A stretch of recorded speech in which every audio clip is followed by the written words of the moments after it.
Before we start, I just want to say that this is a project I made during a hackathon that Aptos hosted last month, and I just thought it would be nice to share about it. So my name is Peter. I am a high school student at Stanford American International School. I participated in Geek Camp last year. I think Sam Hoder delivered a talk and I was there. So this year I want to come tell you a story about really innovation, collaboration, and how it is like participating in these events as a 15-year-old. So it started with this question, because as everyone might know, blockchains are famous for recording all its interactions, its transactions through the use of the distributed ledger. So what's stopping us from using this blockchain to enable transparent donations and create a more efficient support system for disaster relief? So that was the topic that I wanted to explore during the hackathon. So why did I choose disaster relief? Well, if we look at traditional big organizations such as Giving.SG or whatever, sometimes there is quite a lot of legal paperwork and rules that can slow things down. With high impact incidents such as earthquakes and floods, it does necessitate immediate interventions, but you also have these infrastructural impairments post-disaster that can significantly impact the aid delivery. Additionally, you have this issue of cross-border aid, which dispatches can face procedural lags due to regulatory or banking protocols. So a blockchain really enhances these things by improving the efficiency and transparency of the aid delivery. By eliminating the intermediaries between the banks and whatever legal things, it accelerates the transactions regardless of damaged local infrastructure or cross-border regulatory bottlenecks. Additionally, the fact that it is decentralized, it ensures direct peer-to-peer resource allocations, while its immutable ledgers ensures transparency and accountability so that you know exactly what your whoever you're donating is actually spending its money on the things that matter. So just a tiny introduction to Aptos. Aptos, I actually learned about this just last month, and it is a relatively new blockchain, but it has a really high transaction speed and an impressive user base, especially considering of the fact that it only rose to some sort of a popularity over the past few months.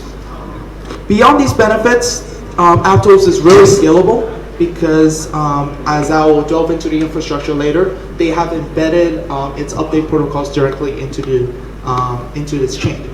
So for this project, we have divided the audience group that we're targeting into three. So we have philanthropists and donors. For them, we want to enable the transparent utilization of these funds and the environmentally friendly choices via the blockchains. Second of all, for aid organizations, we want them to gain a distinctive edge and being able to optimize their response strategies in real time, so no more paperwork or bank transfers to get the money in batches and then deciding on where it is needed the most. Finally, aid recipients experiences a swifter, more efficient reception of assistance because you would just deliver the transactions straight into their wallets. Okay, so let's take a look at Aptos infrastructure. This was taken directly from the doc, so I will break it down. The full node, as everyone might know, is the whole transparent ledger. The primary interface for Aptos is the REST service. It offers an API that external clients and systems utilize, similar to other blockchains. Its primary function includes accepting new functions, querying the blockchain, and then when the REST service receives a new transaction, it forwards it to its mempool. On the other hand, when it needs to fetch data, it queries the blockchain directly so it retrieves transactions and account information. The Aptos blockchain uses language called Move, which is relatively new, developed by Facebook originally for the Libra blockchain, but then it kind of got bought and whatever, and now Aptos is using it. The reason they used it is because of its secure transaction execution and the fact that it can provide safeguards for contract invariance and behavior. The key feature is its ability to define custom resource types with semantics inspired by linear logic. So I will demo the code later. This means that a resource can never be copied or implicitly discarded, only moved between program storage locations. These safety guarantees are enforced statically by the moves type system, which is also designed to support parallel execution, and its module system allows for strong data abstraction and access control. Overall, Aptos does achieve very high output and low latency through this pipeline and modular approach in transaction processing, and it supports atomicity with complex transactions without requiring upfront knowledge of data to be read and written. So now let's jump into the code right now. So for general move projects, especially with a front-end implementation, there is a tool similar to Create React App. It's called Create Move Dapps, and basically it will help you to set up a quick configuration file within the Move folder that says up. So here is a simple configuration file we scheduled for a charity project.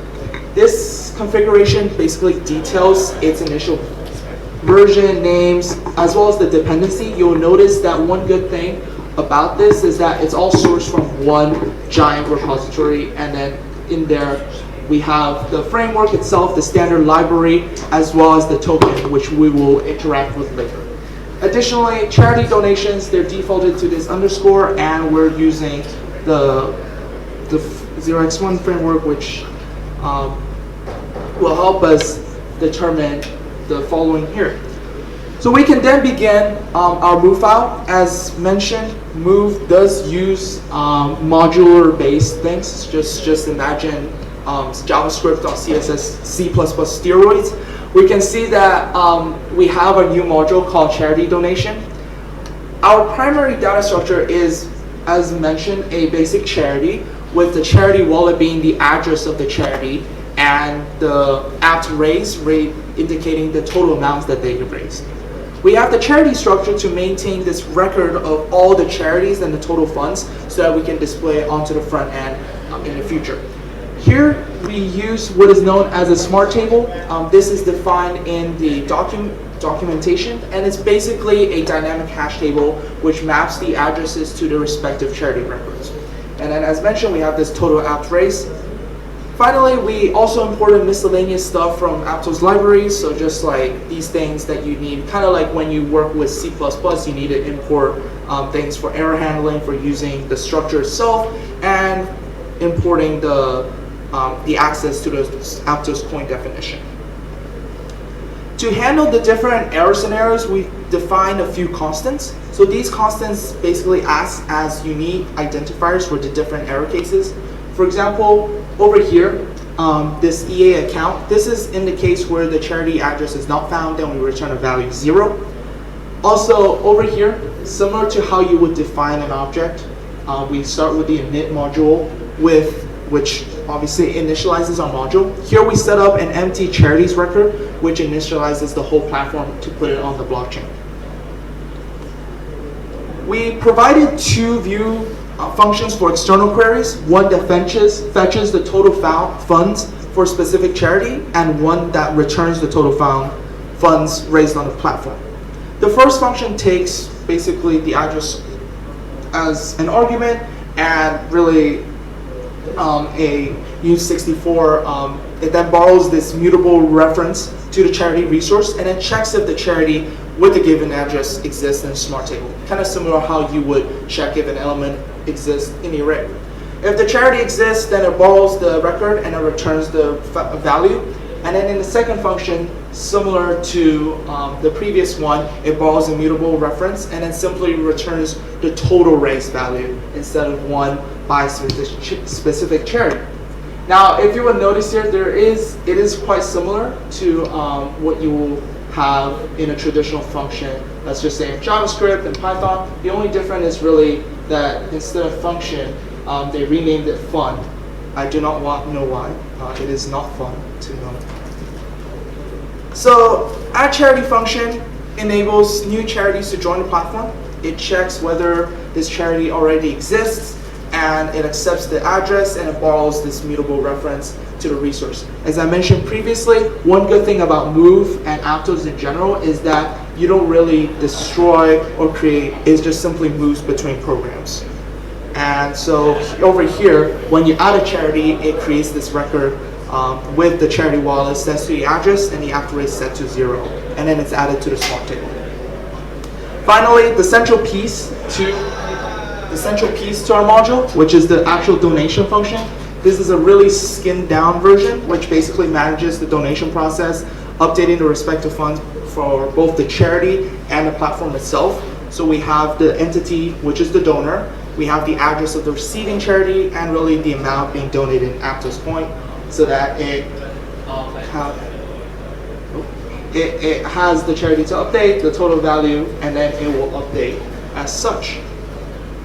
So this is what it kind of looks like visually. You have the traditional charity, you have the aggregate of the entire platform. It's updated by adding this donation amount. And then what you can see here is that we have the list of transactions showcased at the front, along with a detailed diagram of the funds, resources, and really volunteering details, which is something else that we have implemented on chain so that everyone knows who's volunteering at this specific location at a specific time. So the use of Aptos allows us to enjoy transparency, its security and speed with its infrastructure.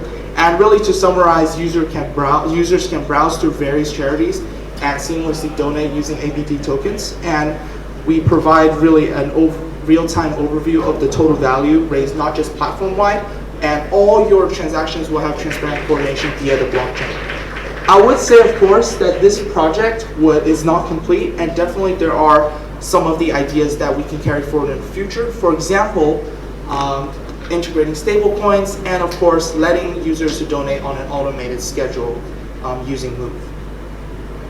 However, while the focus of today's talks has been on the project itself, I do want to go into how it was created at Hack Singapore 2023, which I mentioned was a month ago. So I would like to really thank my team. We were a 3-people team, Brian and Gustav, for joining me at this hackathon, because it was an accelerating experience, because it marked really everyone's return to a physical hackathon after a year. And really, as a student, diving into these projects and learning about these languages is both humbling and empowering, because I get to collaborate with these diverse minds and seeing ideas transform into these prototypes or solutions, and really seeing everyone enjoy each other's company from my perspective is really what this is all about, being the drive to innovate, disrupt, and really make meaningful changes with whatever you learn. So as I wrap up, my message I want to leave with you all today is not just the technical aspects of this new blockchain, but really to kind of look at your journey, especially as a student, or if you're an adult, look at the challenges, for it is through the process and not just the end result that we truly grow and discover our potential. So thank you, everyone. The source code is over here. If you have any questions about me as a student or just the technical details in general, do let me know, and have a great rest of the conference.